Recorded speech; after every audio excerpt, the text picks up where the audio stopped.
Hello and welcome to Jep's Outdoor Adventures. I'm your host Jep, and today's video we're going to be testing out the 10mm once again. Today we're testing out Steinel's 220 grain Hardcast. Now the last ammo test we did on the channel was of Underwood's 140 grain extreme penetrators, and I used to recommend that ammo as a bear load, at least that specific loadout. And honestly, after testing it out, I really don't anymore. I recommend looking at that video, watching it after this one.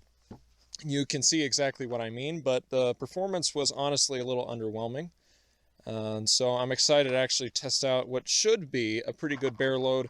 And I honestly expect it to do rather well. Hardcasts, you can hardly ever go wrong with them as long as they're made properly. We'll see though, because Steinel is not a company that you actually hear of terribly often, at least from the main YouTubers that talk about bear protection. Often we talk about Underwood and buffalo boar, but Steinel doesn't really get much of the limelight. So I'm interested in seeing how well it performs, and you may have just found a great loadout to take on your next backcountry trip. So we'll have to see here. But anyway, we will save all the information about this ammunition, like the Brunel hardness and whatnot, for the end of the video. But we're going to get right into this. But before we do that, the firearm that we're going to be using in today's video is a Springfield XDM-10 with the 5.25 or 5.25 inch long barrel. Anyway, I'm going to give you a close look at our testing medium to start us out with, and then we'll get right into it. So here we go. All right, so here we have the simulated bone barrier to start us out with. We have our full wool on a 1/4 inch thick piece of masonite, and this is going to simulate a thick hide. And then we have our first row of jugs. Then we have 2 3/4 inch thick pieces of plywood. Now they are offset because we have shot these before, but we're going for an area that is untouched, so it's perfectly fine. This also allows us to compare the damage sizes for each individual round that we've tested out, which is pretty interesting. So we'll have to see how that does. But then we have another 6 rows of water jugs going down the length, and then another 3/4 inch thick piece of plywood, just in case the round goes all the way through. That may very well stop it, but we will have to see for today. Now, as you can see, we have 3 rows going horizontally, and that is just so that if the bullet goes off to the side, we should be able to catch it. That happens most often with hollow points, because once they flatten out, they start to go all over the place sometimes. In this case, I'm not really worried about that, but that is there just in case the bullet does happen to go off to either side. So we'll have to see how this does. We're going to step back and we're going to take our first shot. So here we go. All right, first shot. Here we go.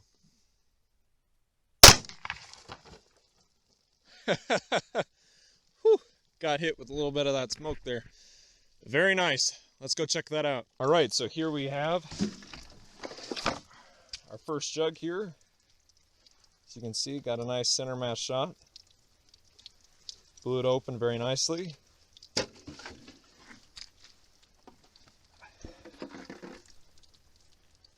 Here we have our entry point. I'm going to set that aside so it doesn't get all soaking wet. Well, it will, but I'm trying to delay the inevitable here. Okay, so here we have our entry hole.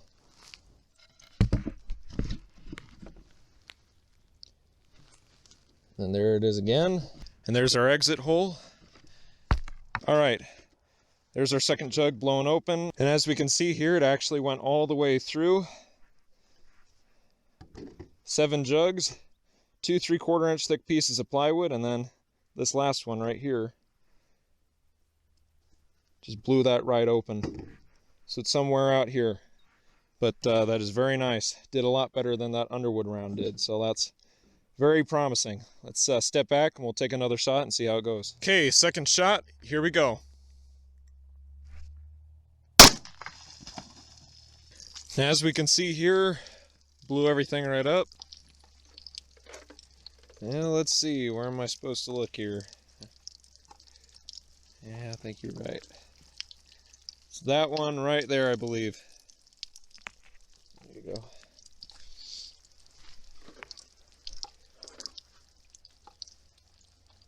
There's our entry point. All right, so here we have our entry point, I believe. Exit, entry, and then exit once again.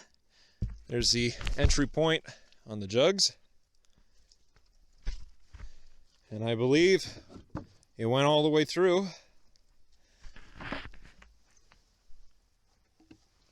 Well, actually, it looks like it went out the side just a little bit.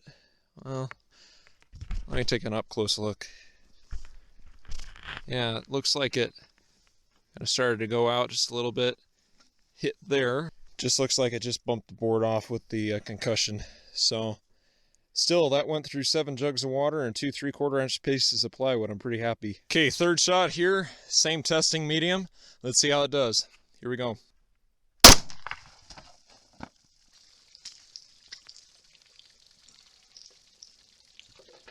Well, as you can see, this thing is getting pretty wet and a little dirty. But I believe I found our entry point. And just kind of toss this guy aside for a moment. Here we have our first jug here, I believe. Blew open very nicely. And then here we have our entry point here on the plywood.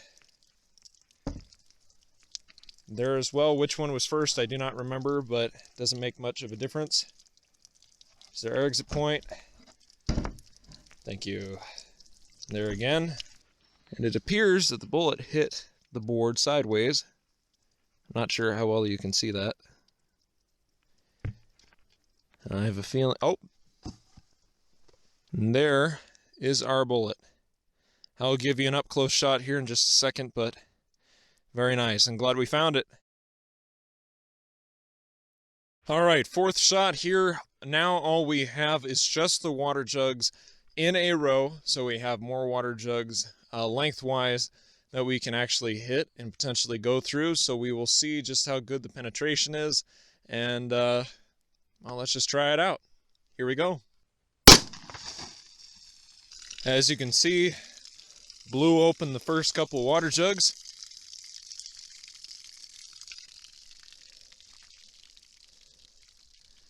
And as I suspected, oh, whoa, look at the size of that behemoth, Dad. We got a big old spider there. Yeah.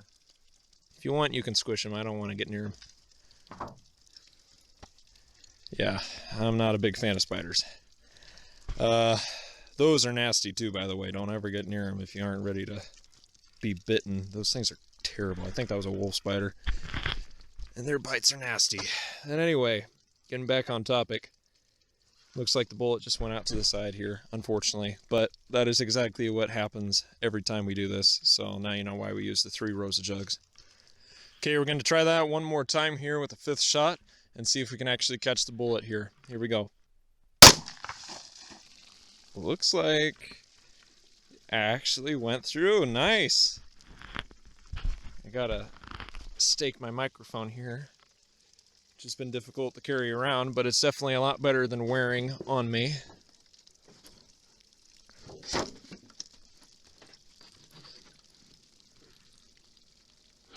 Not seeing a bullet. I think it's safe to say it probably went out. So that makes 12 jugs of water that just went through. As you can see here, it's well over 48 inches penetration. Alrighty folks, here we have our next barrier. This is a variation of the simulated bone barrier, but in this one we are using a 1/2 inch thick large cutting board here, which very rock solid. As you can see, we've shot it before, and this was actually the test that we used to find out that the underwood bullets were actually hitting sideways at times. Actually did that twice on this board, and so we'll see how the Steinel does on this test. But yeah, this should do a good job representing bone as well, and we'll step back and see how it does. First shot here on the second barrier. Here we go. As you can see, it is starting to get a little marshy around here, but I'm wearing my muck boots, so I don't mind too much. Here, as you can see, we got our entry hole. As compared to the underwood, it actually went in the way it's supposed to, which is nice. Looks like a very clean hole as well. Unfortunately, it does look like it hit just a little bit off to the side here. but it ended up actually going down and back centering, I don't know. Anyway, onto the center row of jugs. And it looks like it hit right about there. I'm not sure. Yep. Yeah. It actually went back into the jug. So we'll pour it out and we'll take a look at it. It seems like it's in pretty good shape. I do not see any deformation at all. And again, I will give you a closer look, but I'm very happy about that. Okay, second shot with the cutting board barrier. Here we go. Oh, I love the smell of gun smoke here. I keep getting hit with it. It keeps wafting this way. I have no idea if the camera's picking that up. I do not know exactly where we hit it here, but we did hit it. It's all soaking wet too, so I don't really want to be holding on to that one for too long. It's getting all grassy and a little muddy there. As you can see, I really blew open that jug. Yeah. Hit right where my D was. That's hilarious. But hit like it should again. Very nice. And as you can see, there's the first shot, and then now our second shot right there did a good bit of damage, but not terribly noticeable. Seems like it hit pretty well. I believe this is just from the protrusion there. I believe this is actually where we hit. Following it down the length, I do not see an exit. Well, no, maybe I do. I'll take a look in here and see if we can find the bullet. All right, it appears I found the bullet, and it too seems to be pretty intact. So it's a very nice performance so far. I like it.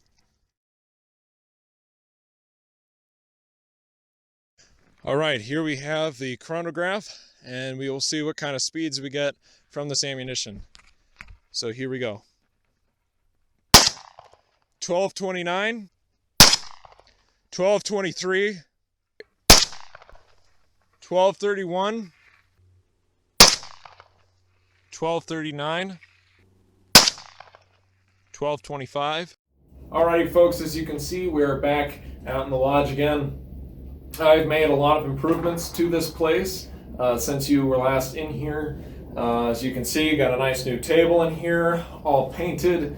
You do not have a wide point of view with the phone camera I am using right now, but I can assure you I've done a lot to decorate this place. I've done a little bit of insulation in here, added a whole bunch more lighting, whole 9 yards. So I'm hoping to show you more as time goes on. I'm going to be making a lot more videos in here. So getting right into the video, the Steinel 220 grain hardcast ammo really impressed me. And honestly, getting straight to the point, I would have no problem carrying this out in Montana, out in Alaska, parts of Canada if it's legal too. I don't even know what's going on with that place as far as the legalities of firearms go, but if I could, I would no doubt do so. This ammunition is actually rather impressive, and it's the first 10 millimeter loadout we've done so far that has actually impressed me. And the last few hardcasts we tested out, I want to redo over again with our standard testing now that we've kind of figured out what we like doing, and we've gotten to the point where we can replicate the testing a little bit more easily. I want to try and do that HSM and 406 ammo and Blazer brass over again, because we did do a different testing medium than we did with this, and so I want to be a little bit more fair to that ammunition because I didn't care for it, but looking back I think it did better than I realized. We used frozen water jugs instead of the normal water jugs and the different barriers, so it may actually perform a lot better than I realized at the time. But getting straight to the point, this stuff is very good, and I would have no problem carrying it. So getting into the details of this ammunition, y'all have asked me this quite a lot over the last few videos, and that is, what is the Brunel hardness? I never really paid attention to those numbers before, mostly because they aren't easy to find. Steinel here deserves some credit because it was right there on the front page of their ammunition, right there at the top. They told you the Brunel hardness. I do not see that with Buffalo Bore. I don't see that with Underwood or anybody else. So huge kudos to them. That made my job a lot easier. So as far as the Brunel hardness goes, or BNH, it has a Brunel hardness of 22. It had an advertised velocity of 1,140 feet per second from a 4.5 inch barrel. As I said before, we're using a 5 1/4 inch barrel. And the results were from the chronograph. The first result was 12:29, the second was 12:23, the third was 12:31, the fourth was 12:39, and the fifth was 12:25. That's all in feet per second. And that came out to an average of 1,229.4 feet per second. So that is really good. I'm very happy about that. As far as the bullets that we recovered, we did recover 3. The weights were, for the first one, 217.7 grains. The second came in at 218.5 grains. And the third came in at 219.8 grains. So again, they started out at 220 grains. That is really good. Came right in where we wanted it to. A good hard cast will not deform very much. You saw a little bit, but really there was no deformation compared to what could have happened. You know, as long as it's got the intact bullet shape, as far as I'm concerned, there's no deformation. If you see a big dent in it, or it's flattened out on one side, you name it, yeah, that's deformation. Here, just tiny little nicks in it, doesn't really make much of a difference. So this hard cast, as you saw, did a really good job. It didn't want to go out to the sides too easily. It did not tumble out. When it hit the boards, it kept true. It didn't try and turn. It didn't hit sideways. Really, this ammunition did perfectly in that regard, so I'm very happy with that. It will do the job. I'm very comfortable with it, and I highly recommend it. So if you go buy any of this ammunition, go ahead and tell them I sent you. Let me know if you've used this ammunition before, if you like it, how has it performed for you, if this is something that you would be interested in. And you know what? Feel free to just follow these guys on social media and tell them I sent you. You don't need to buy ammunition or buy a product from somebody to help support them. Just following them on social media oftentimes, if they have a good social media page, will do a lot for them. And so if you do, go tell them I sent you. It does really help out this channel a lot. I do appreciate that. And please feel free to share this video with anyone who you think would like it. The best way to share it would actually be right next to the like button, subscribe button area. There will be an arrow that says share. You click on that, and no, it's not share. If I could turn back time. But share. Anyway, you click that button and you click copy link, and then you can go over to Facebook or wherever, and you can paste that link, and that is how YouTube knows that you're sharing my video. If you just go up to the header bar, that doesn't really help me in the sense that YouTube does not know you're sharing my video. It may help me get views by sharing it with people, but if you tell YouTube that you are sharing my video, it helps them go, oh, okay, people are interested in this, and then I'll get my name out there farther. So that really does help me out. And if you do click that like button, that subscribe button, I do greatly appreciate that. There's also that bell icon that will notify you every time I come out with a new outdoor themed video. Also, feel free to check out my Patreon and PayPal.me pages where you can donate $1, $5 goes a really long way to help support the channel. And it's partly how I was able to afford this ammunition. So big thank you to you guys. You do not go unnoticed. So thank you guys so much for watching, and we'll see you guys next time.